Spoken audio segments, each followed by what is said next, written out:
Esse julgamento, Rosana, está sendo construído de trás para frente. Tudo que a gente pode odiar num processo judicial é isso. A pior coisa do mundo é um juiz que parte da condenação para a justificativa da condenação e para o início de todo o processo. É o contrário que acontece.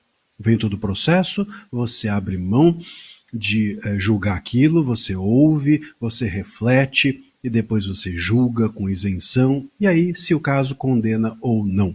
Aqui é o contrário. Você tem uma condenação feita, posta e decidida. E aí você vai construindo de trás para frente os caminhos para justificar a condenação. Então é claro que os ministros precisam fazer juízo de valor, Rosana. Eles precisam. E por que eles precisam fazer juízo de valor? Porque eles estão empenhados em condenar. Eles não estão empenhados em julgar. Quando a gente está empenhado em condenar alguém, quando a gente já tirou nossa conclusão sobre os fatos, não tem conversa. O juízo de valor já está feito. Então eles só estão externando o que está feito. E eles, claro, como estão muito visíveis, são pegos ali meio no contrapé, às vezes escapa. É o tal do ato falho. Então eles vão lá e fazem o juízo de valor, escapa, mas está feito. Não é que eles fizeram o juízo de valor. Está tudo feito. O que eles fizeram foi externar. Esse é o detalhe. Então eles externaram o juízo de valor, não é que fizeram.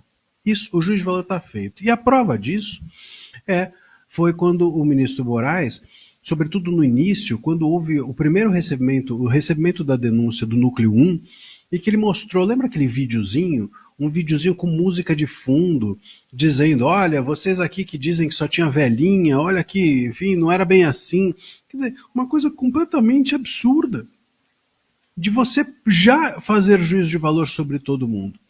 Essa questão da hierarquia é interessante, porque não apenas esse é um ponto que eles avançam e que demonstram que já julgaram o caso, como também, se a gente olhar aqui pelo outro lado, eu me lembro muito da própria delação do Cid, e o Cid falou uma coisa que tem a ver com a hierarquia também, e com a forma como os militares agem, e que é interessante para a gente analisar esse caso.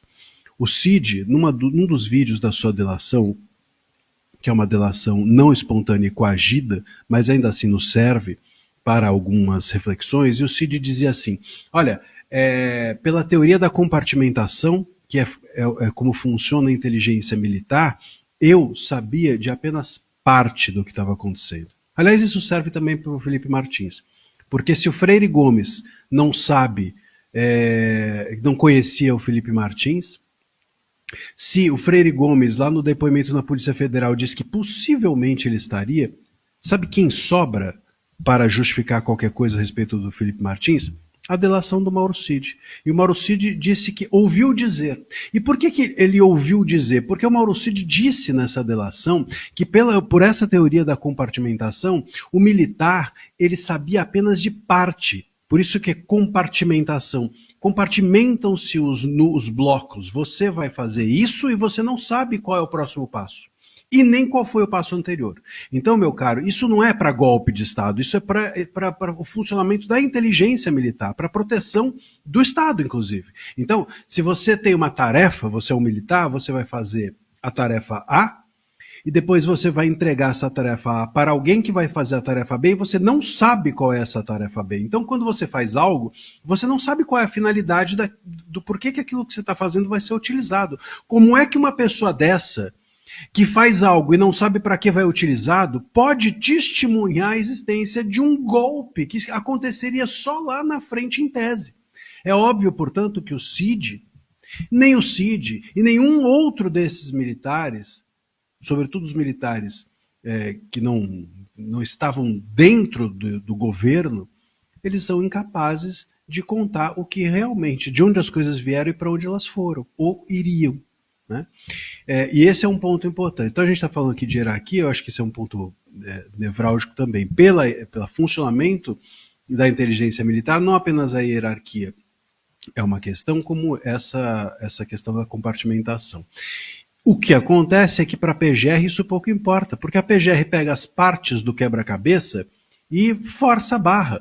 Eu me lembro quando era criança, Eu não tinha a menor paciência, ainda não tenho, com Lego, quebra-cabeças, aqueles negócios que te ganha.